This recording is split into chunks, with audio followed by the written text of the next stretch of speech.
প্রথমে আপনি আপনার নামটা একটু বলেন। আমি ওয়াফি ইসলাম। আচ্ছা, আমি এই কারণে নামটা জিজ্ঞেস করি, নামটা আসলে আমারই বলে দেওয়া উচিত ছিল, কিন্তু হ্যালোইড 920 একটা বিশেষ নিয়ম আছে। আমাদের এখানে যারা গেস্ট হিসেবে আসেন, তিনি যেই গেস্টই হন না কেন, তাকে ওই ফরম্যাটের মধ্যে দিয়ে যেতে হয়। তিনি নিজ মুখে নিজের নামটা বলেন এবং বেসিক পরিচয়ের জন্য প্রথমত বয়স সম্পর্কে একটু ধারণা দেন, তিনি ঢাকার কোথায় থাকেন, পড়াশোনা কোথায় করছেন, এগুলো একটু বলেন। সুতরাং আপনাকেও সেই নিয়মের মধ্যে দিয়ে যেতে হবে। হ্যাঁ, এবারে যদি একটু আনুমানিক বয়সটা বলতেন। আমার বয়স হচ্ছে 26। 26। প্রিয় শ্রোতা, এই বিষয়গুলো একটু খুব ভালো করে খেয়াল রাখবেন। ওয়াফি ইসলাম 26 বছর বয়স্ক, এবং আপনি থাকছেন বর্তমানে কোথায়? আমি আছি লক্ষ্মীবাজারে, লক্ষ্মীবাজার নিজের বাড়িতে। লক্ষ্মীবাজার নিজ বাড়িতে ওয়াফি ইসলাম 26 বছর বয়স্কা একজন নারী, যিনি তার জীবনের গল্প আজকে এখানে বলতে এসেছেন। তো ওয়াফি, শুরু করুন। আপনি নিশ্চয়ই শৈশব থেকে শুরু করবেন। আমার জন্মস্থান হচ্ছে বাড্ডায়। জি। ফ্যামিলি টোটাল এখন ঢাকায় থাকে, কিন্তু আমার অরিজিনাল গ্রামের বাড়ি হচ্ছে বিক্রমপুর। সেটা হচ্ছে আমার যতটুকু মনে পড়ে, যখন আমি ক্লাস 1 থেকে বেসিক্যালি আমার মনে পড়ে। এর আগে ছোট কিছু বিষয় মনে আছে। আমার শৈশব পুরোটাই কেটেছে নানু বাড়িতে। আচ্ছা। আমার নানু বাড়ি আর দাদু বাড়ি হচ্ছে একদম পাশাপাশি। ওকে। এই বাড়ি আর ওই বাড়ি। বিষয় আপনার আব্বু আম্মু কি মানে প্রেম প্রণয় করে বিবাহ নাকি? হ্যাঁ, এটাই। মা হচ্ছে আমার বাবার ফুফাতো বোন। ওকে। আর আমার দাদু হচ্ছে আমার নানা ভাইয়ের আপন বোন। তার মানে তো একটা আত্মীয় সম্পর্ক ছিল। আত্মীয়তার সম্পর্ক। জি। যখন ছোট ছিলাম তখন নানু ভাই খুব বেশি আদর করতো, কারণ আমি হচ্ছি আমার বড় খালার 3 ছেলে, ছোট খালার 3 ছেলে, আর আমার মায়ের ঘরে আমি আর আমার ভাই। সেক্ষেত্রে আমি 7 ভাইয়ের 1 বোন। 7 ভাই চম্পা। 7 ভাই 1 বোন। আমার ভাইটা অনেক পরে, 6 বছর পরে এসেছে। তারপরও দেখা যাচ্ছে যে এই যে বড় যে 6 ভাই আছে, ওদের খুব আদরের বোন আমি। জি। আমার নানা ভাই একটাই নাতিন আমি। আমার পুরো ফ্যামিলি হচ্ছে যৌথ ফ্যামিলি। আমার দাদু বাড়ির যে ফ্যামিলি, সবাই একসাথে থাকে। সবাই একসাথে থাকি আমরা। তো দেখা যাচ্ছে ওখানে আমি সবচেয়ে বড়। নানু বাসায় নানু এত আদর করতো। নানা বাসায় যখন আম গাছ ছিল অনেকগুলা, দেখা যেত যে আম চুরি করে খেতাম। নানা ভাই যখন দেখতো যে খুব বিরক্ত হতো, মনে হতো যে না, একটাই তো নাতিন, ওই তো করবে। আমার বাবা আমাকে মানে অনেক চেয়েও কাছে পেত না। নানা ভাই এত পরিমাণ মানে আমাকে করতো, আদর করতো। আমার মা হচ্ছে একজন নারী উদ্যোক্তা। উনি হচ্ছে নকশিকাঁথার কাজ করতেন। সো আম্মু ছোটকাল থেকে আম্মুকে দেখে খুব ব্যস্ত। আচ্ছা। বাবাও খুব ব্যস্ত। ব্যস্ততার মাঝখানে আম্মু যে সময় পেত আমাকে, আম্মু ওইটুক সময় আমাকে। বাবা কি করতেন? আমার বাবা বিজনেস করতেন। ছোটকাল থেকেই বিজনেস, গার্মেন্টস এর ব্যবসায় আছেন, এখনো গার্মেন্টস এর ব্যবসার সাথে আছেন। আচ্ছা। আর ছোটকালে একটা স্মৃতি খুব মনে পড়ে, যে যখন আমি মানে খেলাধুলার সাথী বলতে আমার ভাইরা থাকতো তো যার যার বাসায়। ওরা যখন আসতো সামার ভ্যাকেশনে আসতো বাসায়, তো অপেক্ষায় থাকতাম ভাইয়ারা কখন আসবে। তখন আমি স্কুলে ভর্তি হইনি তখন আমি। তো ভাইয়ারা আসতো, খেলতাম, খুব মজায় কাটতো ওদের সাথে দিনগুলো। যেমন ওরা তো হাড়ি পাতিল খেলতে পারতো না, আমার তো মেয়ে, সেহেতু আমার হাড়ি পাতিল খেলার কথা, কিন্তু ওইটা আমি খেলেছি খুব কম, হয়তো একা একা। কিন্তু ভাইয়াদের সাথে দেখা যেত মার্বেল, ব্যাডমিন্টন, সাইকেল চালানো, গ্রাম বাংলা যেটাকে বলে গেছো মেয়ে। তো ভাইয়া বলতো যে চল আজকে আম পারবো। তো দেখা যেত সবাই যখন ঘুমিয়ে যেত 11টা-12টার দিকে, আমরা তখন তো ছাদ ছিল না, বাসায় টিন শেটের ঘর ছিল। তো দেখা যেত টিন শেটের উপর আস্তে আস্তে উঠে ওই আম পাড়ার একটা বড় বাঁশের মতো মলাই থাকে, ওটা দিয়ে বাড়ি দিয়ে আম পারতাম। আচ্ছা। এই হিসাবে এই দুষ্টামির ক্ষেত্রে আমি আমার ভাইদের খুব ফেভারিট পার্সন ছিলাম। একবার ছোটকালে হলো খুব প্রচন্ড ব্যথা পেলাম হাঁটুতে খেলতে গিয়ে ভাইয়াদের সাথে। তো ভাইয়াকে জানাইনি ভাইয়াদের ব্যাপারটা। তো ভাইয়ারা চলে গেছে পরে, প্রচন্ড ব্যথা, কি পায়ের হাঁটুর মধ্যে রড ঢুকে গেছে। রড ঢুকে যাওয়ার পরে দেখা গেছে যে ওই জায়গাটা মানে আমি ঢেকে রাখতাম, যে কেউ যাতে না দেখে, হয়তো বকা টকা দিয়ে। কিন্তু 2 দিন পরে তো দেখা গেছে যে নানা ভাই ব্যাপারটা খেয়াল করলো। খেয়াল করে নানা ভাই মানে বকা দিল না, সে আমাকে পাশে বসালো, স্যাবলন ধুয়ে জায়গাটা পরিষ্কার করে দিল। নানা ভাই আমাকে 7 দিন পরিচর্যা করে জায়গাটা একদম পুরোটা ঠিক করে দিচ্ছে। ইনফেকশন হয়ে যেতে পারতো। তো শৈশবটা আমার খুবই মজার। ভাইয়েরা সবসময় আমাকে অনেক কাভার্স করতো, যে একটাই বোন, ওকে কোনো বিপদ হইতে দিব না, ওকে সবসময় বলতো এই জায়গায় যাবি না, ওইটা করিস না, এটা করিস না। তবে টেলিফোনে, তখন ছিল টেলিফোন, তখন তো মোবাইল ছিল না। তারপর হচ্ছে মামারা বিদেশ থাকতো, তো মামা যখন বাইরে থেকে বাংলাদেশে আসতো, তখন দেখা যেত একটা ছোট ব্রাশ থেকে শুরু করে একটা মেয়ের যা যা লাগে, ছোট একটা মেয়ে মানে 5-6 বছর, সব নিয়ে আসতো। মানে কোনো মানে ও মন খারাপ করবে এরকম কিছু নাই। বাহ।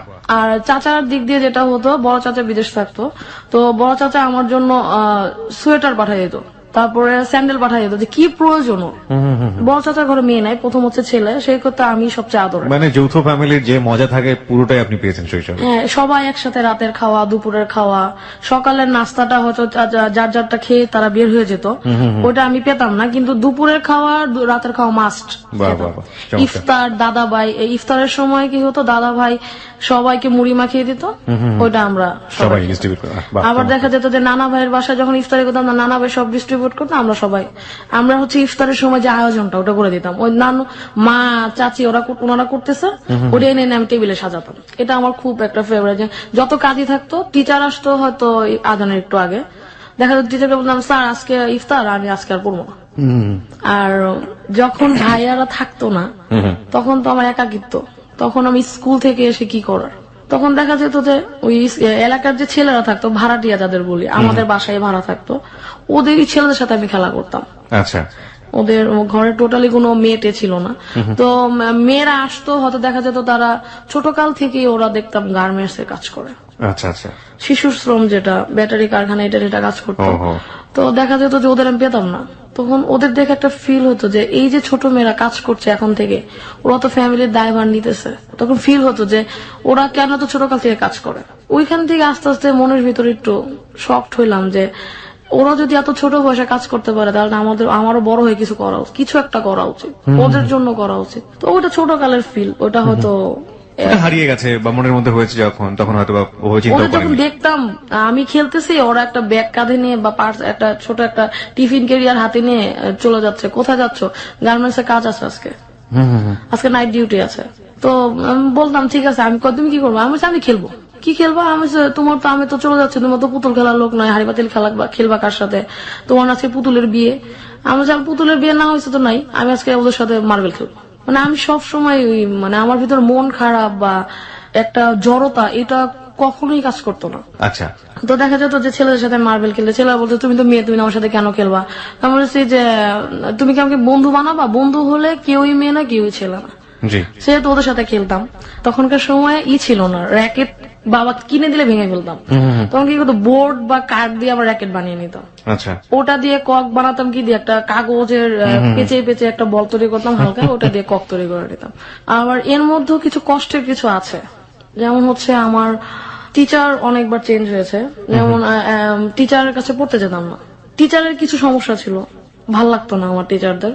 মেয়েদের সাথে যেটা হয় ছোটকাল থেকে, যেটা হয় যে টিচারের কাছে পড়তে চাচ্ছে, টিচার তো একটু আড়াআড়ি দৃষ্টিতে আমার দিকে তাকাচ্ছে, ভাল লাগতেছে না। শিশু বয়সটাতেই এরকম হয়েছে। আমাকে একদিন একটা টিচার, আমি হাত রেখেছি টেবিলের উপর, সে আমার উপর হাত রেখেছে, হাতটা সরিয়ে ফেলে আমি বললাম যে স্যার আমি কালকে পড়বো, আজকে পড়বো না, আজকে আমার দাওয়াত আছে। কোন ক্লাসে পড়েন তখন আপনি? তখন আমি পড়ি হচ্ছে ক্লাস 2-তে। ক্লাস 2-তে, ওকে। তো মাকে গিয়ে বললাম, মা আমার তো টিচারটা ভালো লাগতেছে না। বলছে কেন? আমি টেবিলে হাত রেখে পড়তে, স্যার আমার হাতের উপর হাত রেখেছে। তো মা বলছে কেন? আমি বলতেছে তুই যে আমাকে এই কথাটা বললি, তোর কি ভয় লাগে নাই? আমি বলছি না, আমি যদি এটা লুকায় রাখি তাহলে তো আমার ভালো লাগতেছে না, টিচারের কাছে পড়বো না। That is the point, that is very important point. আজকে যারা এখানে শুনছেন হ্যালো 8920, প্রত্যেকটা শিশুকেই আপনারা এই জিনিসটা শিখাবেন। আমরা জানি, আমরা বহুত পরিসংখ্যানে আমরা দেখি, বিশেষ করে আমরা কোনো ছেলে মেয়ে নির্বিশেষে বলতে চাই, শিশু মাত্রই কোনো না কোনো ভাবে এত বেশি ভয়াবহ একটা পরিসংখ্যান আমরা বারবারই হ্যালো 8920-তে বলেছি যে যৌন নির্যাতনের শিকার এটা হতে পারে পারিবারিক কোনো সদস্যের দ্বারা, নিকট আত্মীয়দের দ্বারা, এবং এমন কারো দ্বারা আপনি চিন্তাও করতে পারবেন না। সুতরাং শিশুকে এইসব ব্যাপারগুলোতে বলার জন্য তাকে ইন্সপায়ার করুন। একটা কথায় আছে, শিশুকে তার শরীরের সীমানা বোঝান। সুতরাং দিস ইজ ভেরি ইম্পর্টেন্ট। এই ঘটনার পরবর্তীতে কি হলো আপনার? টিচারের সাথে মা সরাসরি কথা বললো যে, আমি বলছি মা টিচারকে ওরকম করে কিছু বলার দরকার নাই, উনি যেহেতু খারাপ, এর শিক্ষাও কোনদিন পাবে, তো তুমি ওনার কিছু বলো না, তুমি ওনাকে আজকের মতো বিদায় করে দাও। কারণ হচ্ছে আমি যেহেতু এখনো ছোট, রাস্তাঘাটে যদি ধরে আমাকে কিছু বলে আমি কিছু করতে পারবো না, ওনার তুমি বাদ দিয়ে দাও। তো মা বললো যে, আমি বললাম যে মা আপাতত কোনো টিচারের ব্যবস্থা করা দরকার নাই, তুমি দেখো আমি কোনো ভালো টিচার পাইলে বলো, না হলে আমি নিজেই পড়বো, বা আমি স্কুলে যেটা দেয় নোট ওটা দিয়ে পড়বো। তো মা এরকম করতে করতে স্কুলে আরেকটা টিচার সে আম্মুকে ম্যানেজ করলো যে আমি আপনার মেয়েকে পড়াতে পারবো, ওর তো মেধা খুব ভালো, ওকে পড়াইলে আমি ইনশাল্লাহ আগে যেতে পারবে। তো সে আর স্যার আসলো, পড়ালো কিছুদিন, আমার ভালোই লাগলো স্যার টিচারকে, যে না টিচারটা পড়াচ্ছে ভালো, টিচারের প্রতি একটা বিশ্বাস চলে আসছিল যে টিচার তো ভালোই পড়াচ্ছে। একদিন বাসায় কেউ ছিল না, মা কাজে চলে গেছে, নানা ভাই ছিল ঘুমে, ডাইনিং টেবিলে বসে পড়ছে টিচারের কাছে। ওই টিচারও মানে দেখা যায় যে ওই একটা কথা এই সময় এসে বলি, তখন তো মনে হতো না যে নারীর ঔরসে জন্মে নারীকে অপমান। হ্যাঁ, আমি একটা ছোট বাচ্চা তখন সে আমাকে পায়ের উপরে, পায়ের বুড়ো যে আঙ্গুল ওটা দিয়ে আমার পায়ের ভিতরে চাপ দিল। আমি মনে করলাম যে এইভাবে মনে হতো লেগে গেছে, ঠিক আছে ওকে। তারপর সে আমাকে কাঁধে হাত দিল, তখন বললাম যে এটা কি হচ্ছে। এখন আমার তো নিজের প্রোটেকশন চিন্তা করা উচিত, যেহেতু মা বলছে নিজের খেয়াল নিজের রাখতে হবে। সবসময় মা যখন বাড়ি থেকে বেরো তখন বলতো যে নিজের খেয়াল নিজে রাখবো, যখন আমি এখন নাই বাসায়। তখন বললাম যে আমার হাতে তখন কিছু নাই সেভ করার মতো, শুধু একটা পেন্সিল আর পাশে একটা কলম রাখা ছিল। তো স্যার দেখলাম আমার কাঁধের উপর হাত রাখলো, বললো যে আমার কুলে এসে বসো। স্যার আপনার কুলে এসে আমি কেন বসবো, আমি তো এই জায়গায় ভালো আছি। এতটা প্রতিবাদ, মানে এত এই যে এখন যেমন কঠিন গলায় প্রতিবাদের কথা বলছে, তখন এই প্রতিবাদটা কঠিন গলায় করতে পারতাম না। তখন বললাম যে স্যার আমি আপনার কুলে এসে বসবো না। তখন সে বললো যে আসো, না হলে আমি তোমার মাকে নালিশ করবো, তুমি পড়াশোনা পারো না। আচ্ছা, আমার মাকে আপনি হাজার নালিশ করলে আমার বিশ্বাস করবো না, কারণ আমার আপনার সাথে পড়াশোনা করার পর আমার অনেক কাজ, আমার খেলতে হবে, আমি আমার মা নানা ভাইকে নিয়ে বাইরে যাব, আমার টিয়া পাখিকে খাওয়াবো। বলছে যে ওগুলো পরে হবে, তুমি আমার কোলে এসে বসো, না হলে তোমার মাইর দিব। তখন আমার হাতে ছিল একটা পেন্সিল, চিন্তা করলাম যে পেন্সিল যদি স্যারের হাতে আঘাত করি তাহলে পেন্সিলের নিপটা ভেঙে যাবে, কলম তো ভাঙবে না। তখন কলমটা আস্তে আস্তে হাতে নিলাম, স্যার আবার আমাকে জোরে আরম্ভ করলো। তখন আমি কলম দিয়ে স্যারের কাঁধে একটা পুশ করলাম যে আপনি যদি আমাকে এমন করেন আমি কিন্তু আপনাকে মারতে বাধ্য হবো, আর যদি চিল্লাচিল্লি করি আশেপাশের লোকজন তো জড়ো হবেই, পাশাপাশি নানা ভাই উঠে আপনার মারতে আরম্ভ করবে। স্যার বললো যে না তুমি এটা করবো না। আমি অনেক দুষ্ট, তখন দুষ্ট বলতাম না, স্যার আমি অনেক শয়তান স্যার, আপনি আমার চিনেন নাই। করলাম, তখন স্যার বুঝলো যে না এই মেয়ে সব মেয়ের মতো না, যাদের সাথে আমি এরকম আচরণ করি এই মেয়ে ওই মন্ত্রের মতো না। বলছে ওকে তুমি আজকে যা করছো এটা কারোর সাথে বলবা না। আমি আচ্ছা, মানে আচ্ছা বলা পর্যন্ত নিজেকে প্রোটেক্ট করলাম। এখন বাসায় যেহেতু কেউ নেই, চিল্লাফাল্লা করে খুবই রিস্কের হবে। নানা ভাই আছে, তাও 2-3 ঘর পরে চিল্লান দিলে নাও শুনতে পারে। তখন কোনোভাবে স্যারকে বিদায় করলাম, বিদায় করে পরদিন স্কুলে গেলাম। স্কুলে গিয়ে একদম হেড মাস্টারের কাছে গিয়ে বললাম যে এই টিচার যদি বাদ না দেন তাহলে আমরা টোটাল 2 এর যে ছেলে মেয়ে আর আমাদের যে গার্জিয়ান তাদের আমরা আপনার কাছে পাঠাবো। তারপর আমার সামনে স্যারকে ডাকলো, স্যার একদম অস্বীকার, না আমার সাথে এটা করিনি। তখন আমি বললাম যে এখন কাঁদা ছাড়ার কোনো উপায় নেই, যদি কাঁদে তাহলে হেডমাস্টার বুঝবে না উনি আমাকে হ্যারাস করছে। আমি কেঁদে দিলাম, এবং আমার সাথে আমার দুজন বান্ধবী ছিল। তবে বলছে যে হ্যাঁ স্যার ও কখনো মিথ্যা বলে না। স্যার মিথ্যা তো প্রচুর বলে, এখন আমাকে কাভার দিতে হলে এটা বলতে হবে যে স্যার ও কখনো মিথ্যা বলে না, এটা ওর সাথে হয়েছে। তো আমরা ওই যে প্রতিবাদ, ওই যে আমার ফ্রেন্ডের যে একটা সাপোর্ট, ওই সাপোর্টটা আমার ছোটকালের ওই বান্ধবী যদি না থাকতো হয়তো হেডমাস্টারের কাছে আমি মানে জিনিসটা প্রকাশ করতে পারতাম না। মাকে জানাবো, মা চুপ হয়ে যাবে, কেন সমাজের ভয়ে, যে এজন্য মাকে জানাইনি। তো মা একদম সরাসরি হেডমাস্টারের কাছে বলার পর 2 দিন পর ওই টিচার আর স্কুলে আসে না, লজ্জাতে স্কুলে আসে না। মোটামুটি ছিল আমার ফার্স্ট প্রতিবাদ। এরকম আমার আরো হয়েছে অনেকের কাছে, যে দেখা যায় যে মানে একা পেলেই অনেকেই আমার সাথে এমন করতো। আমি ভাবতাম যে আমার সাথেই হয়তো এরকম হয়। ইনফ্যাক্ট প্রতিবাদ করতে হবে। এবং এই যে আমরা দেখি যে পহেলা বৈশাখে যে ঘটনাটা ঘটলো সেটা তো ধিক্কার আমরা আমাদের জায়গা থেকে জানিয়েছি, প্রতি মুহূর্তেই আমরা জানাচ্ছি। আমরা বিশ্বাস করি সমাজে খারাপ মানুষের সংখ্যা অনেক কম, এবং প্রতিবাদের ভাষা যদি যার উপরে অন্যায় হচ্ছে সেখান থেকেই শুরু হয়, শক্তভাবে শুরু হয়, তাহলে অন্যায় থামতে বাধ্য। আমাদের জীবনের গল্প শুরু হয়েছে মাত্র, আজকে আমরা এখানে ওয়াফ ইসলামের জীবনের গল্প প্রচার করছি। এই ওয়াফ ইসলাম আজকে অনেক নারীর কাছে অনুপ্রেরণার হবে, এবং আমি স্পেশালি বলতে পারি আজকের হ্যালো হিট 920 অনেক বড় একটা রিমার্কেবল এপিসোড ফর সবার জন্য। যাই হোক, আমরা বিরতি। ওকে, ওয়াফ ইসলামের কাছে আবার ফিরছি। জি ওয়াফি, তারপর প্রতিবাদ ছিল ভিতরে। তো আমাকে আমার ফ্রেন্ড মানে যারা ছিল আশেপাশে, আমার মা বাবা সব বলতো যে তুই তো জীবন অনেক বিপদে পড়বি। বিপদ হইলে হবে। তখন আমি ক্লাস হচ্ছে মানে 6 উঠবো। তো এটা কেন বলছে মা বাবা একটু বলিনি। রাস্তায় একটা ছেলে খুব ডিস্টার্ব করতো। আচ্ছা, সে হচ্ছে খুবই মানে স্কুলের মেয়ে দেখলেই হচ্ছে সে নোংরামি আরম্ভ করতো রাস্তার মধ্যে। আর তখন হচ্ছে ভোর, আমাদের স্কুল ছিল ভোরে, তো রাস্তাঘাট নীরব ছিল, সে নোংরামি করতো রাস্তার মধ্যে। তখন একদিন দেখলাম, পরে অন্য গলি দিয়ে হাঁটা আরম্ভ করলাম। পরে চিন্তা করলাম ফ্রেন্ডরা যে কি করবো, না 3 জন মেয়ে মিলে আমরা স্কুলে একসাথে যেতাম। এখন চিন্তা করলাম যে ওর একটা শাস্তা করা উচিত, এটা বাড়ি পর্যন্ত আনা যাবে না, ও রাস্তায় শেষ করতে হবে। তো আমাদের বাড়ির কাছে বাড়ি হচ্ছিল, ইটের খোয়া ছিল, পাথর ছিল, আর হচ্ছে বাসা ছিল ইঞ্জেকশন বড়, আর ওটার মধ্যে নিলাম মরিচের গুঁড়া মিশা, ওটা হচ্ছে পানি দিয়ে ইট তৈরি করলাম, যাতে যদি মারি ওর চোখে চোখ যাতে জল। তো কি করলাম, ইটের খোয়া গুলা আর হচ্ছে ইয়াগুলা পাথর গুলা ব্যাগে নিলাম, জিনিসটা হাতে নিলাম এবং ওড়না পড়তাম, ওড়নার নিচে লুকায় নিলাম আর কি, স্কার্পের নিচে। বললাম যে ও যে রাস্তা দ্বারা ওই রাস্তা দিয়ে যাবো আমরা। তো আমার ফ্রেন্ডরা বললো যে ওরাও একটু ভয় পাচ্ছিল। আমি বলছি ভয়ের কিছু না, যদি আমরা 3 জন থাকি, ও একা, ওরে মায়ের আমরা টাইট বানা ফেলবো। ও যদি মারতে পারবি না, আমি বলছি তুই তো, আমি যদি মারবো তোর আমার সাপোর্ট দিবি, পিছন দিয়ে ভাইগা যাস না, তাইলেই হবে। তোমার গেলাম ওই গলি দিয়ে, ও ঠিক ওই জায়গাটায় দাঁড়ানো, ও জানে যে 3টা মেয়ে দিক দিয়ে আসবে, এবং 3টা মেয়ে যাওয়ার পর আরো অনেকগুলো মেয়ে হয়তো আসে রাস্তা দিয়ে, হয়তো আমি দেখি না। আমি রাস্তা দিয়ে গেলাম, ও তো আমাদের দেখে নোংরামি শ্রেষ্ঠ পর্যায়ে চলে গেল। আমি বললাম যে সবাই তোরা পিছনে রেডি হবি, একজন আমার ইংলিশ সিরিঞ্জটা নেই, আরেকজন হচ্ছে ইটের খোয়া নেয়, আমার হাতে পাথর গুলা দে। তো দিল, আমি এক হাতে হচ্ছে এন্টিকাটার দিয়ে তখন পেন্সিল শার্প করতাম, ছোটবেলা থেকে ছবি টবি আঁকি আমি। এই হাতে এন্টিকাটার, ও যদি আমাকে ধরতে আসে তাহলে এন্টিকাটার ইউজ করবো, নাহলে হচ্ছে আমি পাথর দিয়ে বা ওই যে মরিচের গুঁড়া দিয়ে সাহায্য করে দেবো।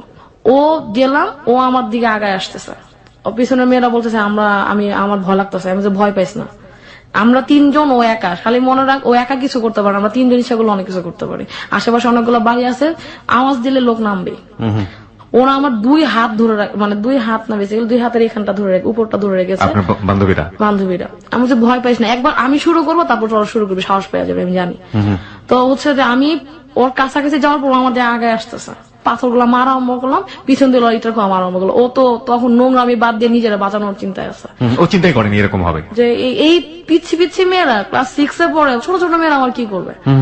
ওরা যখন পাথরের ইট গুলা মারা আরম্ভ করলাম, আমি আমার হচ্ছে ওর মাথা, আমি শরীরে মারলেও আঘাত পাবে না, আমি জানি ও মাথায় মারলেও আঘাত পাবে, এবং ও বাঁচানোর চেষ্টা করবে, সে তো কঠিনতর কিছু হবে না, হইলেও কি যায় আসে, ও মইরা গেলেই ভালো, আমার এটা মনে হইলো। আমি যখন মারা আরম্ভ করলাম, পিছনে বান্ধবীরা মারলো, ওরা সাহস পেয়ে গেল। আনফর্চুনেটলি ওই রাস্তা দিয়ে হচ্ছে কতগুলো ছেলে যাচ্ছিল, ছেলে আমাদের স্কুলের, মানে আমাদের একসাথে কম্বাইন্ড স্কুল ছিল।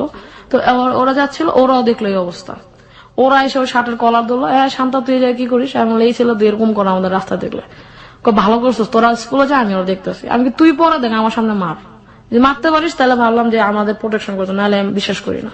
তারপর হচ্ছে ওরা মারলো, মারার পরে আমি ওরে একটা সাহায্য করে পুলিশে দিয়ে দেয়। তারপর পুলিশে দিলে ওরা কদিন পরে বেরোয় আবার নোংরামি করবে, ওরা এই জায়গায় শাস্তি করবো যাতে এই গলিতে কেন এই এরিয়া কখনো না দেখে। ওরা ইচ্ছা মতো ওরা মারলো, মারার পরে হচ্ছে আমি বললাম যে তোরা মারিস না, এবার আমি একটা থাপ্পড় দিই। ও যখন একটা ছোট বাচ্চার একটা থাপ্পড় খাবে, ওর ভিতরে যদি মনুষ্যত্ব থাকে, ও লজ্জা পাবে। তারপর আমি চট করে বললাম, আমি দেখ তুই ভাবছিস আমরা 3 জন একা, কিন্তু আমরা একা না, আমরা যদি ডাকি সবাই আসবে। এটা বলে ও চলে গেল, বলে যা বাসায় যে এই গলিতে তোরা না দেখে। এইসব অ্যাক্টিভিটির জন্য আপনার মা অনেক ভয় পেত আপনাকে নিয়ে? মা ভয় পেত যে আমি একা মেয়ে, কি মানে আমি তো ছোট, ক্ষতি করতে পারে, মা নিয়ে ভয় পেত, সমাজ নিয়ে ভয় পেত, যে সমাজের লোকজন যদি জানে তাহলে তো তোরে খারাপ বলবে। আমি বলছি খারাপ বললে আমার কি যায় আসে, মানে আমার বাড়ির গেট থেকে বের হইলে আমি আর মানে বাড়িতে কি হচ্ছে ওটা চিন্তা করতাম না। তখন চিন্তা করতাম যে আমার রাস্তা দিয়ে আমি যদি নিজে ভালো চলি, আমার যদি নিজের পোশাক আশাক ঠিক থাকে, কেউ আমার টিচ করার সাহস পাবে না। আমি সবসময় নামাজ করতাম, সবসময় ওন্না ইউজ করতাম, তো আর খুব প্রতিবাদী ছিলাম। যেমন আমাকে কেউ অন্যায় ভাবে যদি ফ্যামিলির মধ্যেও কেউ বকা দিত, আমি সরাসরি অ্যান্সার করতাম যে আমাকে কেন বকা দিচ্ছেন, এই কাজটা আমি করি নাই। আচ্ছা, তারপর হচ্ছে যে আমার যখন ক্লাস 8-এ উঠলাম, তখন হচ্ছে যে গার্মেন্টস এর মেয়েদের দেখলাম যে ছোট ছোট মেয়েরা, বহুত ছোটকাল থেকে একটা আমি একটু আগে বলেছি, তখন চিন্তা হলো যে আমি ওদের মতো, ওরা তো স্ট্রাগল করে, তো আমি দেখি আমি নিজে কিছু করতে পারি কিনা, আমি যদি নিজের কিছু খরচ নিজে বহন করতে পারি। তো দেখলাম যে আশেপাশে অনেক ছেলে মেয়ে আছে ছোট ছোট, যাদেরকে পড়ানো যায়। তখন ওদের ফ্যামিলির কাছে গেলাম, বললাম যে আপনার বাচ্চাটাকে আমাকে দিয়ে না, আমি ওরা সরাসরি শেখাবো। তখন বলতেছে যে তুমি তো এইটা বড়, তুমি তো আরো ভালো স্টুডেন্ট পেতে পারো। তখন এলাকায় অনেক টিচার, যে ওরা অনেক ভালো টিচারই করছে। আমি বলছি এত ভালো তো টিচার এখন করতে পারবো না। আর আমার ফ্যামিলি ছিল একটু ধার্মিক, মানে মেয়েদের বাড়ি থেকে তো বের হওয়া যাবে না, জি তুমি বড় মেয়ে, তোমার বিয়ে হয়ে যাবে, মানে এরকম একটা ইয়ে ছিল যে বড়, যেহেতু আমাকে পুরো অনেকগুলো বিপদে ফেস টু ফেস, ফ্যামিলির যে বাধা, ফ্যামিলির সাপোর্ট জি। সবই আমি পেয়েছি। ওকে তো দেখা যাচ্ছে যে তুমি বাড়ি যে পড়ো না, তুমি বাসায় পড়ো। যখন দেখতো যে আমি নিজের রুমে বসে বাচ্চা পড়ছে, তখন আর ফ্যামিলি কিছু বলতো না। তো ওই 50 টাকা 100 টাকা দিয়ে আমার শুরু। এবং যখন আমি 8 ফাইনাল দিই, তখন আমাকে ফার্স্ট দেখতে আসে, দেখতে আসে মানে হচ্ছে আপনার বিয়ের ব্যাপারে? বিয়ের ব্যাপারে দেখতে আসে। তখন খুব মন খারাপ যে আমি এত ছোট, আমার বিয়ে দিয়ে দিবে। তোমার দেখতে আসার কোনো ঘটনা মনে আছে? হ্যাঁ, আমার পুরোপুরি মনে আছে। একটু শুনি। ফার্স্ট যেদিন দেখতে আসলো, আমি স্টুডেন্টের পড়াচ্ছিলাম। তো মা বলছে যে মার সাথে আরো কেউ ছিল, নানু ছিল, আচ্ছা। নানু আর দাদু। তো বলতেছে যে শান্তা একটু রেডি হো। সে রেডি হবো কেন? বলছে তোর দেখতে আসবে। আমি কে দেখতে আসবে? বলছে যে একটা প্রস্তাব আসছে, তোমাকে দেখতে আসবে। আমি আমার দিকে তাকালাম, দেখলাম মার চোখে ছল ছল পানি। মানে মাও চাচ্ছে না, কিন্তু মা তো, আমি যেহেতু যৌথ ফ্যামিলির সবচেয়ে বড় মেয়ে, তার উপর একটা প্রেশার থাকে যে তোমার মেয়ে, জি সবারই একটা ওপিনিয়ন থাকে। ওপিনিয়ন থাকে। তো মার চোখে, মার যখন চোখে পানি দেখলাম, তখন হচ্ছে আমি আর কিছু বলি নাই। আমার খুব মন খারাপ, মানে এখনো ভাবলে চোখে পানি আসে যে আমি আমার ওই লাইফটা মানে খুবই এত কষ্টে গেছে, মানে কিছু হলে দেখতে আসতো চলে। তো ফার্স্ট যেদিন দেখতে আসলো, আমি শাড়ি পরে গেলাম, সামনে গিয়ে বসলাম, আমার ঘুমটা খুললো, চুল দেখলো। আমি তখন এইটা পরি, মোটামুটি বড়ই, তো চুল দেখলো। আমি ফুপুদের দেখতাম যেরকম করে দেখতো। তারপরে হাতটা হাতে নিল, মানে ওই একটা মহিলা আর কি, হাতটা হাতে নিয়ে আমার চামড়া ঘষা আরম্ভ করলো যে আসলে ফর্সা না কালো, নাকি Oh my মেকআপ God. দিয়ে এরকম হয়েছে। ও মাই গড। তারপর বলতো তুমি হাঁটো তো। হাঁটা শুরু করলাম, বলে শাড়িটা একটু উঁচা করে হাঁটো যাতে তোমার পাটা দেখা যায়। আমার কিছু করার নাই, মানে আমার ফ্যামিলি মেম্বার হচ্ছে 50 জন, আমার দাদুর বাড়ির, নানুর বাড়ি আরো আছে 36 জন, ওটা আলাদা। মানে আমার পাশে তখন প্রায় 80 জনের মতো লোক বসা, মাই গড। আমি একা, শুধু আমার মা আমার পিছনে দাঁড়ানো, ছোট ভাই বোন সবাই খেলতেছে, ওরা সবাই ছোট। আনফর্চুনেটলি দেখতে হাঁটো বলছেন পাশে। আমি শুনতেছি যে ওই মহিলা বলছে দেখি মেয়ের পা সোজা আছে নাকি বাঁকা। তা আমি পা উঁচা করে হাঁটলাম, আমাকে আবার নিয়ে গেল দরজার বাইরে, মানে ড্রয়িং রুম থেকে বেরোয় আমাকে মানে উঠানে নিয়ে আসলো। উঠানে এনে আমাকে আবার ভালো করে দেখতেছে, গলা টলা ডলে ডলে দেখতেছে যে মেয়ে কালো না ফর্সা। হ্যাঁ, তারপর বললো যে তোমার নাম কি? আমি বললাম এটা। বলছে তুমি কোন ক্লাস? 8-এ। এখন ওনাও বলতেছে 8-এর পর আমি বিয়ে করে নেওয়া ভালো, কারণ এটা হচ্ছে একদম ঘরে পিঠায়, মানে একদম ছোট এজের মেয়ে বিয়ে করে নিয়ে গেল, ওরে বড় হবে আমাদের সামনে, কোনো সমস্যা নেই, কোনো প্রেমের কোনো ঝামেলা নেই। তারপরে আবার ভিতর নিয়ে বসালো, বসায় বললো যে তোমার আঙ্গুলগুলা দেখি। আঙ্গুলগুলা দেখালাম, তা বলতেছে তোমার হাত তো অনেক শক্ত, তুমি কি করো? আমি বলছি আমার হাত শক্ত? আমার হাত মোটেই শক্ত না, মানে তাদের একটা উছিলা ছুতা, মানে এটা দিলে দেখে আমি কি বলি। আমি বলছি যে আমি তো আমি শুধু স্কুলে গিয়ে লিখি, বাসায় এসে লিখি, আর স্টুডেন্টদের পড়াই, লেখালেখি কাজ, লিখতে গিয়ে হয়তো হাত শক্ত হয়ে গেছে। এটা শুনে আমার বড় কাকা আবার থামাই দিল যে না, এটা আবার কেমন কথা বললেন, মেয়ের হাত শক্ত হবে তো এটা বড় মাত্র। তারপরে ওর লোক চলে গেল এবং তারা বলে গেল মেয়ে আমাদের খুব পছন্দ হয়েছে, মানে পারলে তখনই আমার বিয়ে হয়ে যায়। আচ্ছা, মানে ওই দিনই আমার কাবিন হয়ে যায়, বিষয়টা এরকম। তারপর আমি কোনোভাবে মারা চাপালাম, মা ছেলে কি করে? বলছে ছেলে বিক্রমপুরে মুদির দোকান আছে। আমার তো আমি বলছি ছেলে দেখেছিলেন আপনি? হ্যাঁ, ছেলে দেখে দেখছি যে ও বসা একদম অজপাড়া, মানে গ্রামের একটা ছেলে যেরকম হয় সেরকমই বসা, ও কোনো কথা বলেনি। ওই ওর মা বাবা যারা আসছিল সাথে ওরাই বলতেছে। এখন আমার মাথা চিন্তা আমি তখন বিয়ে করবো না, আমার এটা যে কোনো ভাবে আটকে হবে। কি করলাম, বা ঘরে গিয়ে বললাম মা ছেলে না আমার পছন্দ হয়নি। বলছে কেন? আমি মা মাত্র নন মেট্রিক, বিয়ে মেট্রিক পাস করা নাই, একে ফেল টু ছেলের সাথে আমি ক্লাস 8 কেমনে বিয়ে দেবো? তুমি এক কাজ করো, ইন্টারমিডিয়েট একটা ছেলে খুঁজো। মানে আপনি বিয়ে বসবেন এটা বলতেছেন না, কিন্তু আপনি ডিফারেন্ট অপশন দিচ্ছেন। That is intelligent. ওকে, বিয়ে বসবো না যদি বলি তাহলে হচ্ছে ফ্যামিলি প্রেশার দেবে, কেন বিয়ে করবে না? ও নিশ্চয়ই ছোটকাল থেকে প্রেম করা আরম্ভ করছে। প্রেম অবভিয়াসলি আমি ক্লাস 6 থেকেই করতেছি।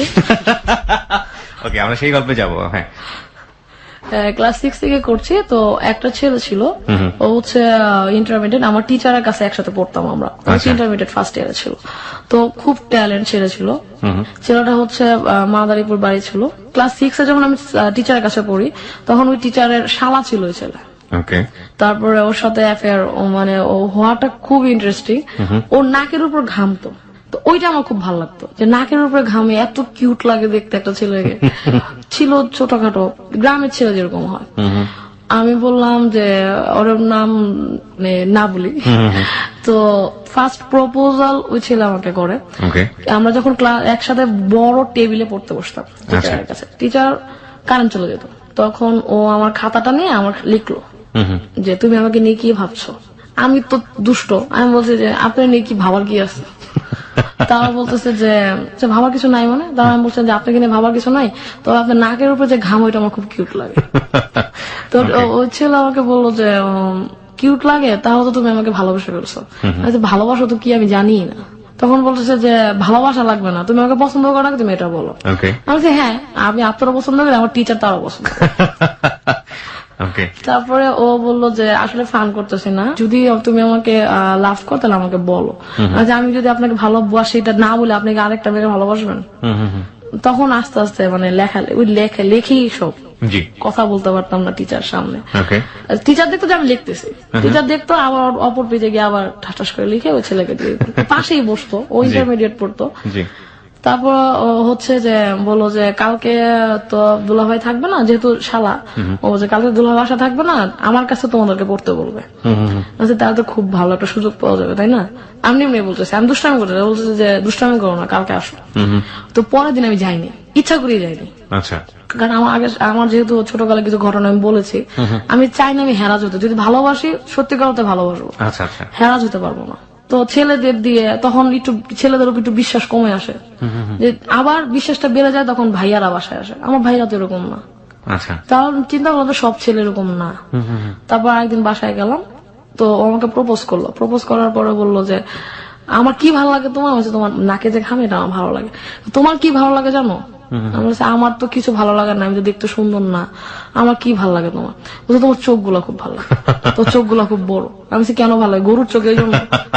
বলতেছে যে না, তুমি খুব কিউট, ছোট একটা মেয়ে, খুব প্রতিবাদ, আর তোমার ভিতরে একটা শক্তি আছে যেটা তুমি কাজে লাগাতে পারো। তো ওই থেকে আমার অ্যাফেয়ার শুরু, জীবনের প্রথম ভালোবাসা। তো টিচার দেখলো যে আমাদের মধ্যে খুব ভালো একটা রিলেশন হয়ে গেছে। টিচার পরে মাকে জানালো, মা দেখতো ওই ছেলের ফার্স্ট অক্ষর ছিল পি। তো আমি সবকিছু পি বেসিক কিনতাম, একটা চাবির রিং ওটার মধ্যে পি লেখা, ওটা কিনতাম। তো মা কিছু কিছু বুঝতে পারতো, বুঝতে পেরে বলতো যে তুই যেরকম করতেছিস তা বাবা জানলে তো সমস্যা হবে। আমি কি করতাম, কিছু করি না। তখন ওই যে ক্লাস 8 আমি যখন প্রথম বিয়ের প্রস্তাবটা না খোঁজ করলো না, মা বুঝতে পারলো যে আমি ওর কারণে না করতেছে। মা আমাকে সরাসরি বললো না, মানে সবাই চলে গেলাম, বললাম যে মা, সবার সামনে বলছে মা অন্য ছেলে দেখো, ইন্টারমিডিয়েট ছেলে দেখো। ওই ছেলে তো ইন্টারমিডিয়েট পড়তো, মানে সেকেন্ড ইয়ার। মানে আমি ঘুরাই ফিরে ওইটার দিকে নিয়ে যাচ্ছি। তখন আমার কথা হচ্ছে বিয়ে যদি করি ইন্টারমিডিয়েট ছেলে এখন করবো না। আমার জীবন ছোটকাল থেকে ইচ্ছা ছিল আমি বড় কিছু না হইতে পারি, কিন্তু কিছু মহিলাদের নিয়ে আমি কাজ করব। কারণ এই যে ছোট ছোট মেয়েরা গার্মেন্টস এ যাচ্ছে, ওদের নিয়ে আমি কাজ করব। মানে আমার ভিতরে একটা ইচ্ছা ছিল। ওই সময় না, ওই আরো আগে থেকে ছিল। ওই সময় এটা আরো বেশি শক্তিশালী হওয়া আরম্ভ।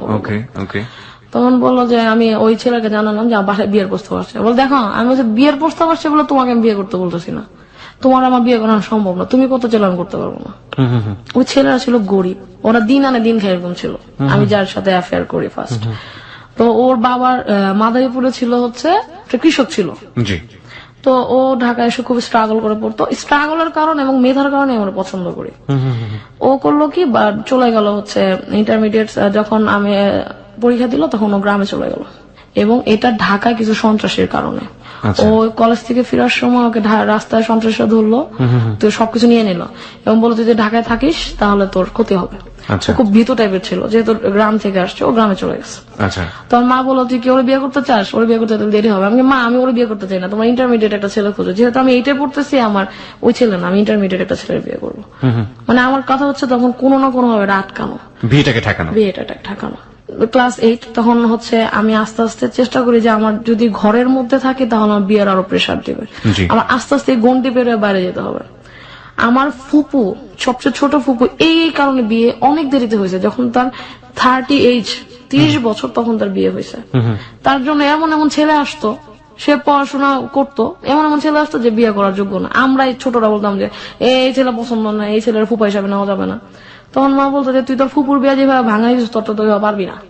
আমি তো না পারি, তবে আমারটা বিয়ের ভাঙানো দরকার নেই মা, তুমি ছেলে খুঁজো। আমি তখন ছোট, আমার তো আরো আমি বড় হলে আরো সুন্দর হবো দেখতে, তখন একবার ভালো ভালো ছেলে আসে। তখন আমি ছেলেরা বললাম যে তুমি পড়াশোনা করো, তুমি পড়াশোনা বন্ধ করো না, আমি দেখি কিছু করতে পারি কিনা, যদি আমি এক্সট্রা ইনকাম ঘরে দিতে পারি তাহলে আমার বিয়ে আটকানো সম্ভব। প্রিয় শ্রোতা, আরো একবার বিরতির সময় হয়ে গেল। গল্পের মোড়টা কোথায় ছিল, কোথায় এসে দাঁড়িয়েছে এবং কোথা থেকে শুরু হবে, কোথায় গিয়ে শেষ হবে, ইভেন্ট ইউ কান্ট ইমাজিন। আজকে আমাদের এখানে জীবনের গল্প বলছে ওয়াফি ইসলাম, তার জীবনের গল্প এখানে প্রচার হচ্ছে। ওয়াফি ইসলাম আসলে সমাজে পরিচিত একজন মুখ। তার পুরো জীবনের গল্প যদি আপনারা শোনেন তাহলে হয়তো অনেকেই তাকে চিনবেন। এবং এই ওয়াফি ইসলাম আজকে অসংখ্য নারীর, যারা আজকে হ্যালো 8920 কান পেতে আছেন, এবং অসংখ্য শিশু যারা আমরা বিশেষ করে কিশোর যারা শুনি জীবনের গল্প, তাদের জন্য অনেক বড় একটা মডেল হবেন, অনুপ্রেরণার জায়গাতে তারা ওয়াফি ইসলামকে খুঁজে পাবেন নিজের অন্তরের মধ্যে। এটা আমি চ্যালেঞ্জ দিয়েই বলতে পারি। আমরা ফিরে আসতে চাই ভাঙা যায় সেই চিন্তা ভাবনায়, এবং সেটা কাজ করছিল না। তো আপনি আপনার যিনি সেই সময়ের মনের মানুষ তাকে বললেন যে আলটিমেটলি তুমি তোমার মতো পড়াশোনা করো, আমি বাইরে থেকে কিছু ইনকাম করে ফ্যামিলিতে কন্ট্রিবিউট করতে পারি কিনা। তারপর হচ্ছে আমি স্টুডেন্ট পড়ানোর পাশাপাশি আমি একটা স্কুলে জয়েন করলাম, যেটা হচ্ছে কর্মজীবী শিশুদের জন্য মৌলিক শিক্ষা প্রকল্প। ওই যে ছোট বাচ্চাদের যে যারা কাজ করছে ওদের যে শিক্ষাটা, ওটা আপনি স্টুডেন্ট হিসেবে ভর্তি হলেন? টিচার হিসেবে। ওরা কিছু স্টুডেন্ট খুঁজছিল যারা হচ্ছে এই টিচারদেরকে পড়াতে পারবে। তো আমি ওই স্কুলে অ্যাপ্লাই করলাম, অ্যাপ্লাই করার পর আমি টিচার হলাম। তো আমি ওদের নিয়ে ফার্স্ট কাজ করার সুযোগ পেলাম। তো তখন আমি ওদেরকে পড়াতাম, তার পাশাপাশি আমি ওখানে স্যালারি দিত মাত্র 1500 টাকা মাসে 1500 টাকা স্যালারি দিত। তখন আমি ওইটা ফ্যামিলিকে দিতাম। বললাম মা আজকে আমরা এই মাছ খাবো, এটা করবো, মানে সরাসরি দিলে তো বলবো যে মেয়ে ছোট বড় হয়ে গেছে, ইনকাম করে, ফ্যামিলি বলবে। এই জন্য মাকে বলতাম মা আজকে চলো আমরা এই টাকা দিয়ে আজকে এটা খাই। মানে মাকে বুঝালাম যে আমি স্বাবলম্বী। মা বুঝলেই তো সবাইকে বুঝাবে, আমার বিষয়টা ছিল এটা। মা বলতো যে তুই টাকাটা জমা, তুই ঈদের ড্রেস কিনবে এটা দিয়ে। ঈদের ড্রেস কিনবো, আচ্ছা ঠিক আছে। টাকাটা জমাতে জমাতে দেখা গেল যে মানে ওই টাকা দিয়ে ঈদের ড্রেস কিনা, আমার ছোট ভাইকে কিছু দেয়া, ওইভাবে বিষয়টা শুরু হলো। আমার ছোট ভাইকে আমি ভীষণ ভালোবাসি, ওকে, ওর নাম হচ্ছে সীমান্ত। ও আমাকে প্রচন্ড সাপোর্ট করে সব ব্যাপারে। আমি বলবো আস্তে আস্তে ওর বিষয়টা বলবো। দেখা গেল যে আমি তখন মাকে দেখতাম যে আনুশিকতার কাজ করতো। তখন মাকে বললাম যে মা আমি কাজ শিখতে চাই। না তুমি কি কাজ শিখবা, আমার জীবন গেছে কাজ করতে করতে, তোরটাও যাবে। তাই আমি বলতেছি যে না মা আমি কাজ করবো। তখন মা আমাকে খুব মাইর দিল যে না কাজ শিখা যাবে না। তো দেখা গেল যে আমি আগ্রহ নিয়ে বসছি এবং কাজটা আমি 3 দিনে শিখেছি।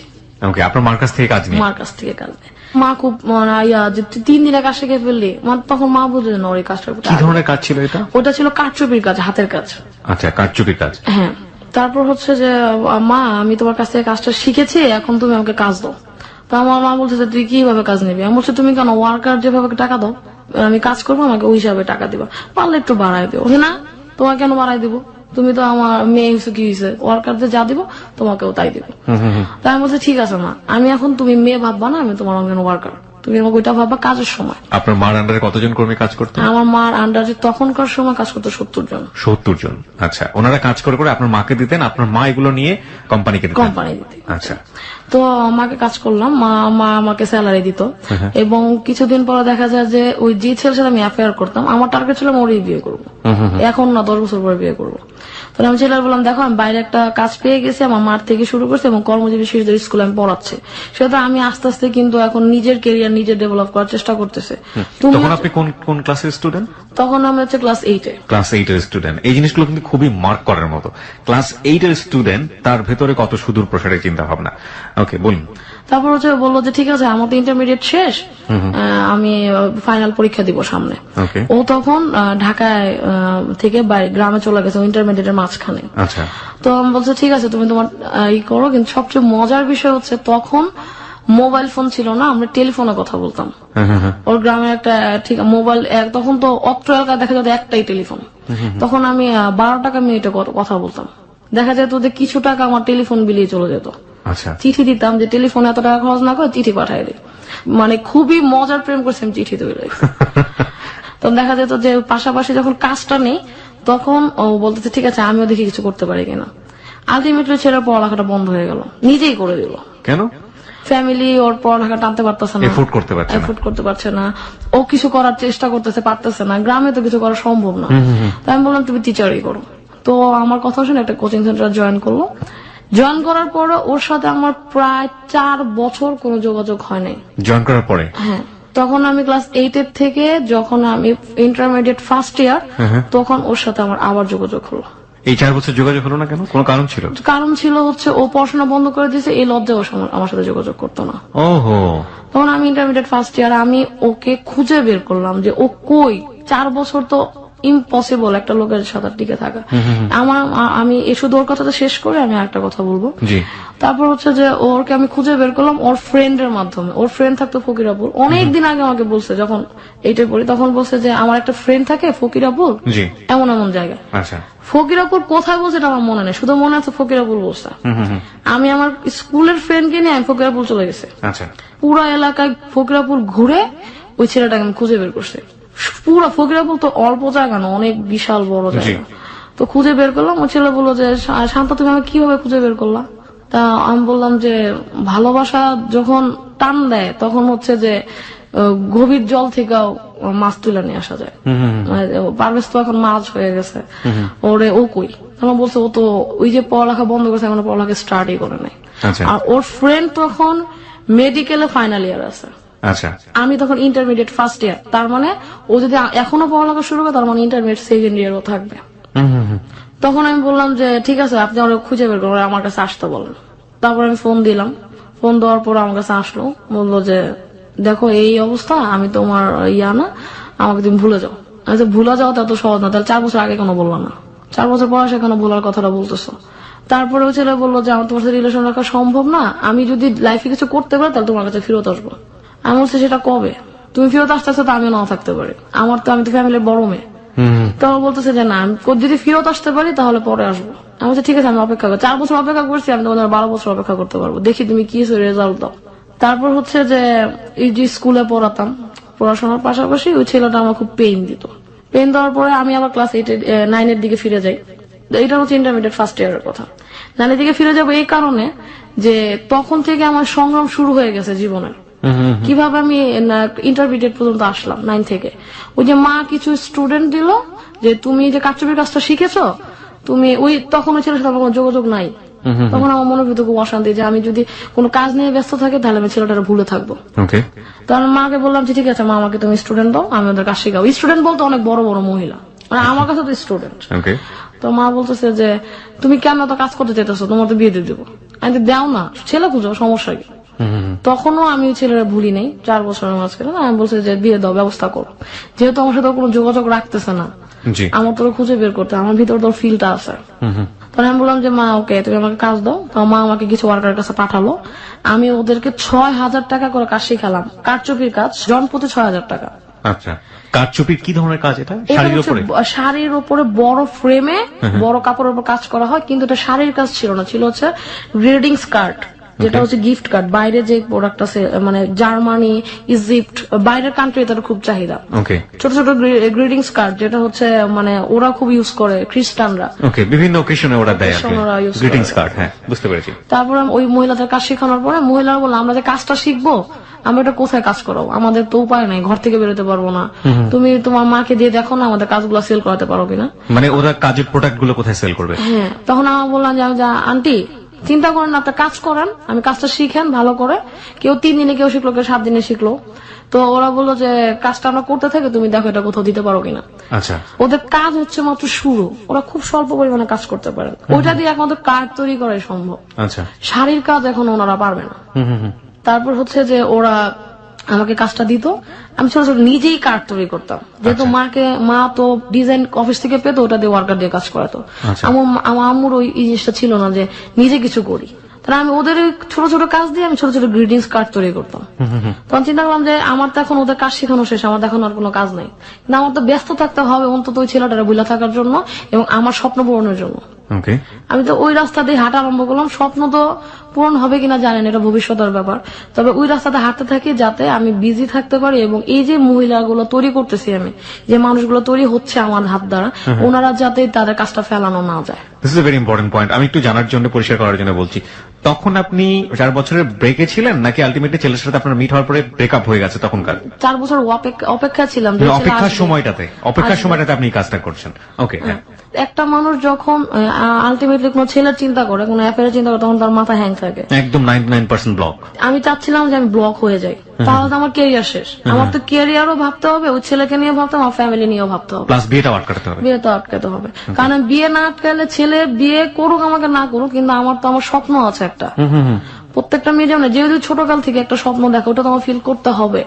তখন আমি টুকটাক ছবি আঁকতাম, একটা আর্টিস্ট স্কুলে গিয়ে টুকটাক ছবি টবি আঁকতাম আর কি। জি।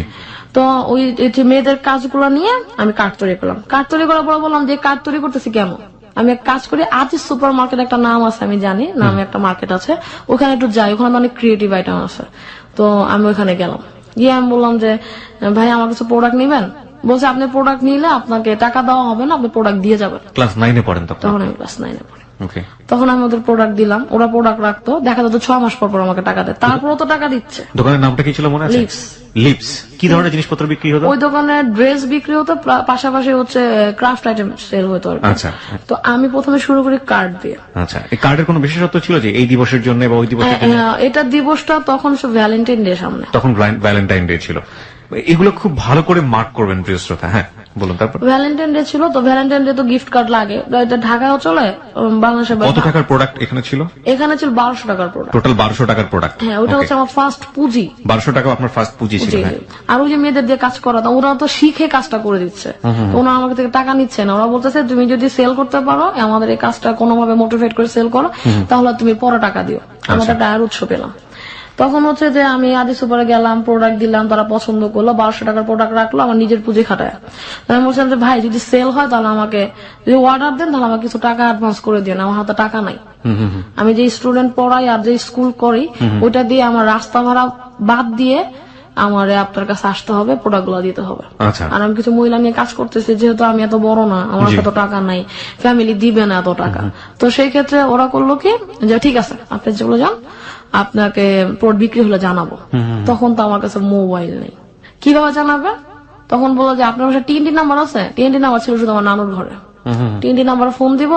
আচ্ছা ভাই তাহলে আমি একটা টাইম দিয়ে যাই, ওই টাইমটাই ফোন দিন, কারণ যদি অন্য টাইমে ফোন দেয়, আমি যদি না ধরি, অন্য কেউ ধরলে বলবে শান্তা ব্যবসা করতেছে। তো আমাকে ওয়াফি ডাকতো বাসায় কয়েকজন, যে তখন আমি একটা টাইম দিয়ে দিলাম আধা ঘন্টা, যে ভাই আপনার ফোন দিলে এই থেকে এই টাইম পর্যন্ত ফোন দিবে। ওইখানে একটা ভাইয়া ছিল যে খুবই ভালো, ও আমাকে করতে গিয়ে সাপোর্ট দিত উনি। তারপরে ওই ভাইয়া আমাকে বললো যে ঠিক আছে আমি ওই টাইমটা ফোন দিব, আপনি ফোনটা আপনিই থাকবেন। লিপসের ওই ভাইয়া। তো ওই ভাইয়া উনি আমাকে ফোন দিয়ে বললো একদিন, ফোন দিল যে আপা আপনার তো এরকম এরকম কিছু কার্ড সেল আছে, কিছু কার্ডের অর্ডার আছে। বাহ! আমি তো খুবই খুশি, অর্ডার শুনেই খুশি, যে কি কাজ করলাম যে অর্ডার চলে আসছে। তো সাথে সাথে চলে গেলাম, নিজের প্রতি একটা বিশ্বাস ছিল যে আমি কাজটা ভালো করতে পারবো। তো আমি অর্ডার পেলাম, মানে আমাকে কাজটা এই জন্য আনতে যেতে হলো, কারণ আমার যে ওয়ার্কার ওদের তো কিছু সময় লাগবে কাজটা করতে, যেহেতু এক কোয়ালিটির কাজ। আনফরচুনেটলি ওরা এমন একটা কার্ড চুজ করেছে যেটা হচ্ছে আমার তৈরি, ওইটা আমার ওয়ার্কাররা করতে পারবে না। ওটা হচ্ছে পেপার দিয়ে তৈরি একটা কার্ড, হ্যান্ডমেড পেপার দিয়ে। তো ওই টুকটাক যা সেল হচ্ছিল ওই মেয়েদের, ওই সেলের টাকাগুলো আমি ওদের হাতে দিয়ে দিতাম। আর আমার যে হ্যান্ডমেড পেপারের কার্ড, ওইটা আমি এমনি শখের বসে তৈরি করেছি, যে দেখি যদি হ্যান্ডমেড পেপার চলে তাহলে এটা তো কাজের কষ্ট নাই, এটা হচ্ছে মাথা খাটাও আর হচ্ছে তৈরি করো। মাকে বললাম মা আমি তো একটা অর্ডার পেয়েছি, তুই কবে দিলি প্রোডাক্ট? আচ্ছা মা কবে দিয়েছিল জানার দরকার নাই, চলো আমরা একটা তৈরি করি। 4000 পিসের কার্ডের অর্ডার দিতে হবে 7 দিনে।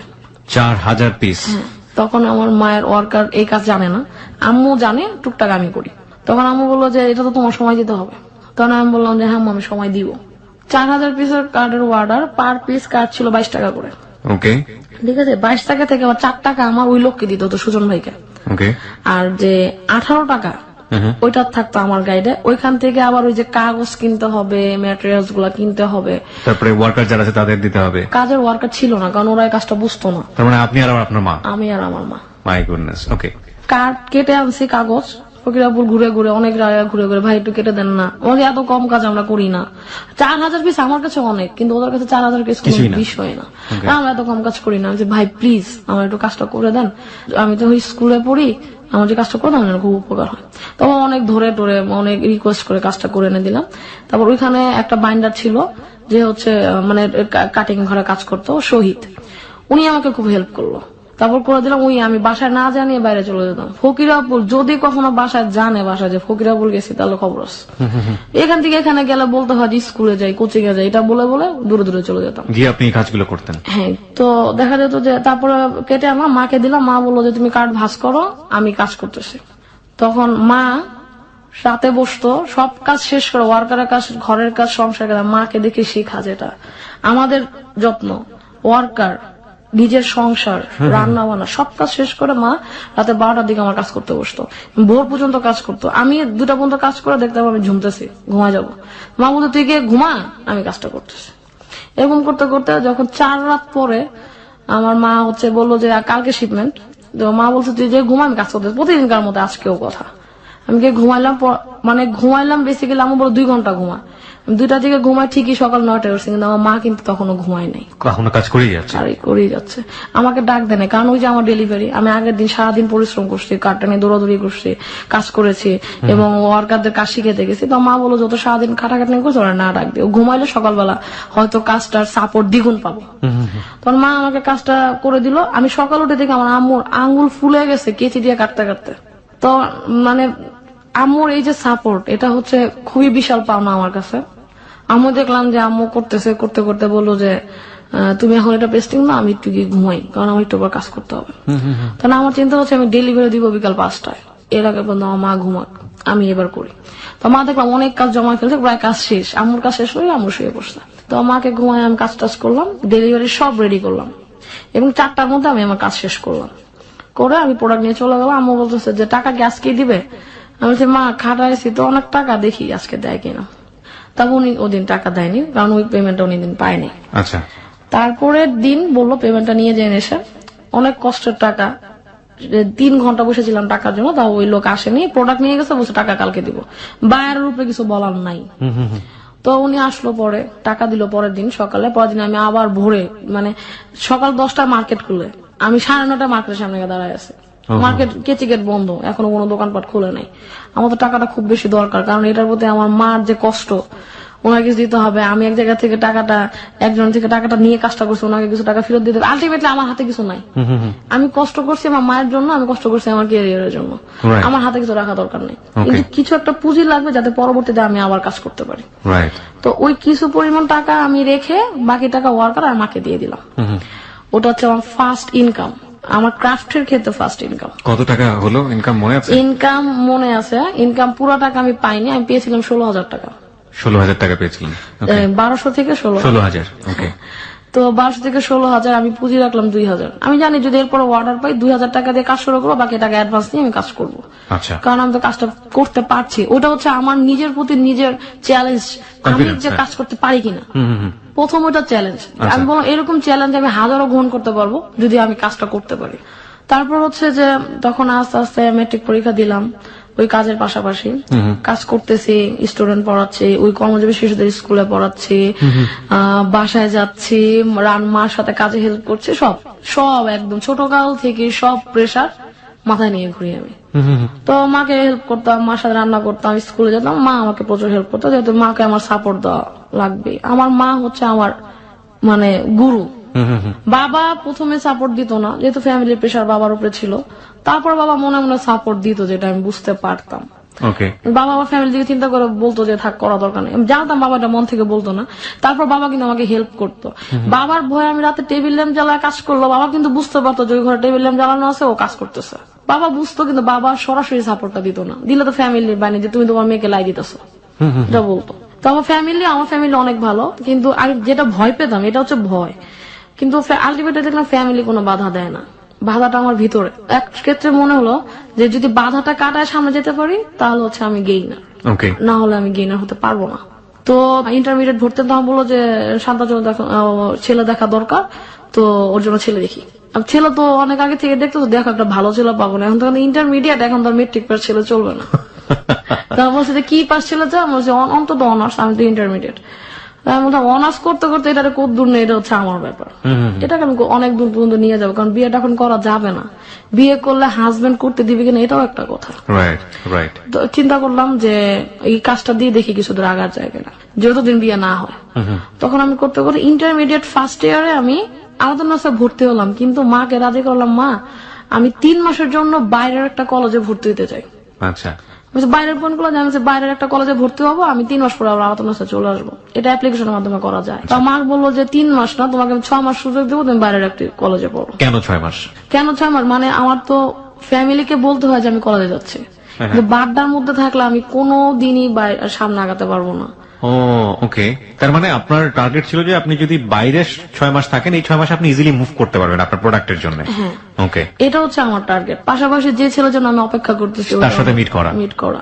আমার মাথায় অনেকগুলো টেনশন, যে মাকেও ম্যানেজ করা, বাবাকে ম্যানেজ করা, ফ্যামিলিকে ম্যানেজ করা, পাশাপাশি ওই ছেলে এবং আমার ক্যারিয়ার। তখন আমি বলছি আমার টার্গেট ছিল একটাই, যে আমার ক্যারিয়ার ডেভেলপ করতে হবে, আমি এই দুস্থদের নিয়ে কাজ করব, এই গরিবদের নিয়ে আমি কাজ করব। তখন আমি বিজ্ঞান কলেজে ভর্তি হলাম। তো ভর্তি হওয়ার পরে গেল 1 মাস কোন রকম। সেকেন্ড মাসে আমার ফ্রেন্ড ছিল কিছু, এই কলেজের বিজ্ঞান কলেজে কিছু ফ্রেন্ড তৈরি হলো। ফ্রেন্ডের মধ্যে একটা ফ্রেন্ড যে রিয়েল ফ্রেন্ড হিসেবে বের হয়ে আসলো, ওর নাম হচ্ছে সৌরভ চৌধুরী জুয়েল। তো ও বললো যে তুই, তখন আমি ওয়াফি হিসেবে পরিচিত সবার কাছে, ওয়াফি তুই কি করতে চাস? তখন আমি বললাম যে দোস্ত আমার তো এরকমের কিছু চিন্তা ভাবনা আছে, আমি এই জন্যই বাইরে বের হয়েছি, যে আমি কিছু করতে পারি কিনা। বাসায় যেতাম, কলেজ শেষ করে বাসায় যেতাম, কিন্তু ওইটুক সময় আমার কাজটা করা লাগতো, পড়াশোনার পাশাপাশি কাজ। তখন আমি আমার ফ্রেন্ড বললো যে তুই আজ যেন একটা জায়গায় প্রোডাক্ট দিতেছিস, দোস্ত আমি আরেক জায়গায় যাবো, কিন্তু ওই জায়গায় কেউ ওকে সাথে নিয়ে যেতে হবে। তখন বলছে আমি তোর সাপোর্ট দিব। তখন ও বললো যে চল যাই। তখন আমি প্রোডাক্ট নিয়ে আসলাম, আমার প্রোডাক্ট নিয়ে আমি ওই জায়গায় গেলাম। কোথায় সেটা? সেটা হচ্ছে আজিজি নিচতলা একটা দোকান। এটা হচ্ছে তখন প্রথম ক্রাফট আইটেম ওরা তৈরি করে। আচ্ছা, একদম পুরো দোকানটা কোনো কাপড় চোপড় না, শুধু ক্রাফট আইটেম। ওকে, তো ওখানে গেলাম। ওখানে যাওয়ার পর ওরা আমাকে অর্ডার দিল যে আপনার কাজ পছন্দ, আমরা এই ধরনের কাজ চাচ্ছি, আপনি আমাকে কাজ দেন। তখন আপনি হাতের কি কাজ করেন? শুধু কার্ডই তৈরি করেন? আমি তখন হ্যান্ডমেড পেপারের কার্ড তৈরি করি এবং একটা অ্যালবাম তৈরি করে ফার্স্ট ওই যে দোকানে আমি যাই আজ ওই দোকানে নিয়ে যাই অ্যালবাম। মানে আপনি এটা নিজে থেকেই তৈরি করলেন? নিজে থেকেই ক্রিয়েট করে তৈরি করলাম, যে দেখি মানে সবাই তো ছবির অ্যালবাম বানায়, আমি একটা বানাই। কি দিয়ে আপনি ছবির অ্যালবাম বানালেন? ছবির অ্যালবাম বানালাম হ্যান্ডমেড পেপারের কাগজ দিয়ে। হ্যান্ডমেড পেপারটা কোথা থেকে আসে? হ্যান্ডমেড পেপারটা আমি তখন কিনে আনতাম, সোর্স নামে একটা জায়গা আছে, সোর্স আসাদ গেটে। এগুলো তো আপনি তখন কোথাও শিখে নেন, নিজের আইডিয়া, নিজের ক্রিয়েটিভিটি দিয়ে? ওই যে আমার ইচ্ছা কিছু একটা করবো জীবনে। ওকে, প্রিয় শ্রোতা, আমরা এই জায়গাটায় ছোট্ট একটা বিরতি নিতে চাই এবং আপনাদেরকে বিশেষ কিছু ছবি আমরা দেখাতে চাই। যে সময়কার গল্প উনি বলছেন, উনি তখন ইন্টারমিডিয়েটে পড়েন, ক্লাস 9 থেকে শুরু করেছেন।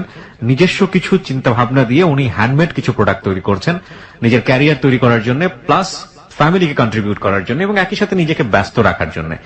সেই সময়কার কিছু প্রোডাক্টের ছবি আমরা আমাদের ফেসবুকে দিয়ে দিচ্ছি। আপনারা যদি দেখতে চান, যেগুলো সম্পূর্ণই তার নিজস্ব ক্রিয়েশন, আপনারা এসে দেখতে পারেন। এবং এগুলো সেল হতো, এগুলো তার ক্যারিয়ারের বিল্ড আপ হওয়ার একেবারে ইনিশিয়াল স্টেজের কাজ, এবং এগুলো পরবর্তীতে তাকে কোথায় নিয়ে গেছে সেই গল্পে আমরা আসবো। কি হলো? ওই দোকানে গেলেন প্রোডাক্ট দেওয়ার জন্য? প্রোডাক্ট নিলাম এবং কিছু অর্ডার আসলো। আচ্ছা, এবং আমার ফ্রেন্ড মানে আজই যে খুব যাওয়া আসা ছিল, ওই দোকানের অ্যাড্রেসটা আমাকে বলে যে ওর মাধ্যমে এই প্রোডাক্টের অর্ডারটা পাওয়া।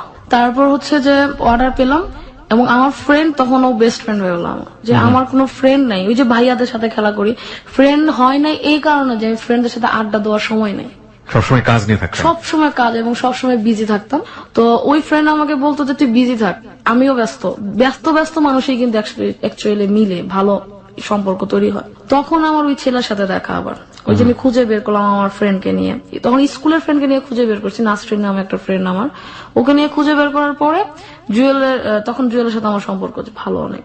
তো আমি ছেলেকে খুঁজে বের করার পরে বললো যে তোমার সাথে আমার রিলেশন রাখা সম্ভব না, তারপর আমি তোমার সাথে যোগাযোগ করবো। আচ্ছা, ওই ছেলেটা বললো? এই ছেলেটা আমাকে বললো, আমার যে ফার্স্ট লাভ।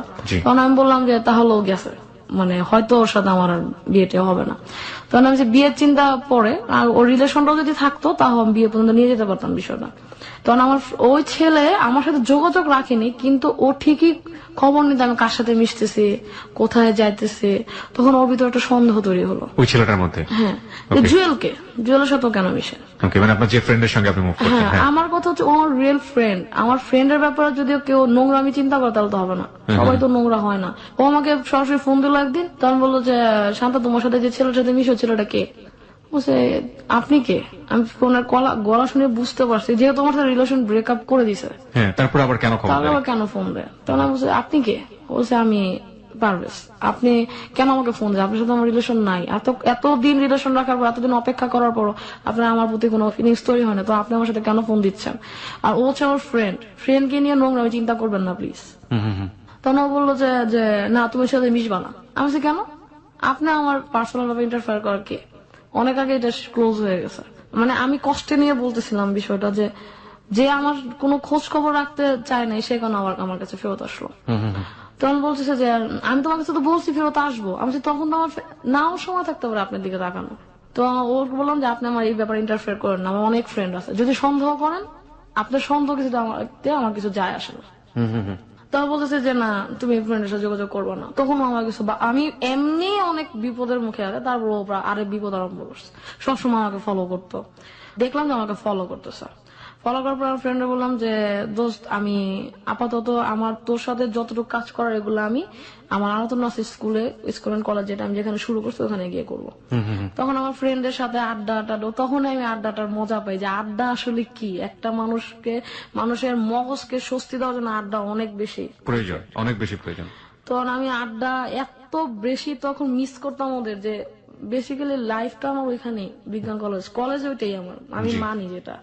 আর বাড্ডা আলাদা আছে, আমি কলেজে ঠিকই পড়াশোনা করতাম কিন্তু আড্ডা টাড্ডা ওইখানে গিয়ে মারা হতো। দেখা যায় যে ফ্রেন্ড জুয়েল বসে তুই আয়, তখন ওর মাধ্যমে কিছু প্রোডাক্ট দিই, ওই যে দোকানে আমি প্রোডাক্ট নিই 30,000 টাকার অর্ডার পেলাম। তখনও কি আপনি নিজেই করতেন নাকি কিছু লোকজন নিয়ে গেছেন? তখন আমি আমার মায়ের পাশে মাকে বললাম যে মা যেহেতু এখন 30,000 টাকার অর্ডার, আমার লোক লাগবে অন্তত 2 জন। ওকে। সাথে সাথে আমার ভাই বললো যে আব্বু তোর লোকরা এখন টাকা দেওয়ার সময় আসে নাই, ওয়ার্কার পালার সময় এখন আসে নাই, আমি তোর সাথে কাজ করবো। আপনার ছোট ভাই? আমার ছোট ভাই আমাকে সাপোর্ট দিল এবং ও দেখলাম ওর ফ্রেন্ড নিয়ে আমার সাথে কাজ করলো। এবং আমার যে ওয়ার্কার যারা কাজ করতে, যাদেরকে আমি কাজ শিখিয়েছি 6 জন, ওই 6 জনকে কাজ শিখেছে, ওরা বললো যে তুমি আমরা পারি না, তুমি শিখাই দিবা। এখন তো এত আস্তে আস্তে ওয়ার্ডার বড় দিকে যাইতেছে, তুমি এখন যদি আমার না শিখাও তাহলে তুমি এত কাজ কিভাবে দিবা? তাহলে আমি ওদেরকে কিছু কাজ দিলাম, আমরা সবাই মিলে কাজটা তুলে নিয়ে আসলাম। যেটা সময় পেয়েছিলাম 14 দিন, ওটা আমরা তৈরি করে ফেললাম 10 দিনে। 10 দিনে দিয়ে আমি আমার পেমেন্ট নিয়ে আবার সবাইকে দিয়ে দিলাম। দিয়ে দেওয়ার পরে জুয়েল আমাকে বললো, মার সাথে জুয়েলের সাথে ভালো সম্পর্ক ছিল, তো জুয়েল আমাকে একদিন বললো দোস্ত তুই এখন ইন্টারমিডিয়েট শেষ পর্যায়ে তুই এক কাজ কর, তুই ইন্টারমিডিয়েট পরীক্ষার পরে প্রাচ্যনাটে ভর্তি হ, থিয়েটার। ওইখানে হচ্ছে যে মানে থিয়েটার বেসিক্যালি কাজ করে আর হচ্ছে লাইট ডিজাইনের কাজ করে। আচ্ছা। তুই ও হয়তো ফিল করছে যে আমার হয়তো থিয়েটারিক্যাল বা প্র্যাকটিক্যাল লাইফে আসা জরুরি অনেক। তো আমি বললো দোস্ত তোর প্র্যাকটিক্যাল থিয়েটার করা উচিত। তখন আমি বললাম থিয়েটার তো আমি খুবই অপরিচিত এই জায়গাটার সাথে, কারণ আমি সন্ধ্যা 6টার পরে বাইরে থাকতে পারতাম না। আচ্ছা। নাটকগুলো সব হতো সন্ধ্যা 7টা 7:30টায়।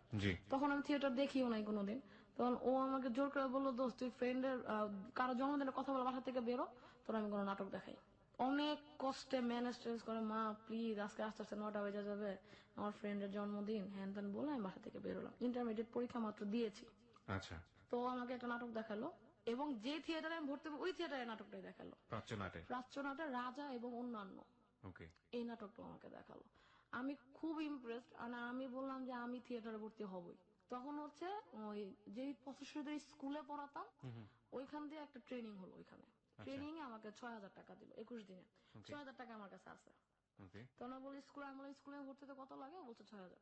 আমি বলছি 6,000 টাকা আমার কাছে আছে, আমি ভর্তি হবো। ব্যবসার টাকা তো এনে ওয়ার্কারদের দিয়ে ব্যবসার জন্য কিছু আলাদা জমাচ্ছি, মাকে দিচ্ছি, ওটার জন্য তো আলাদা। ব্যবসার টাকা তো আমি স্কুলিং এ লাগাবো না, এটা হচ্ছে আমার ওয়ান পার্ট অফ টাকা যেটা দিয়েছে আমি ট্রেনিং এর মাধ্যমে পেয়েছি। তো ওইখানে মাধ্যমে আমি থিয়েটারে ভর্তি হলাম। ভর্তি হওয়ার পরে স্কুলিং করলাম, মানে গ্রুপ কখনো মিস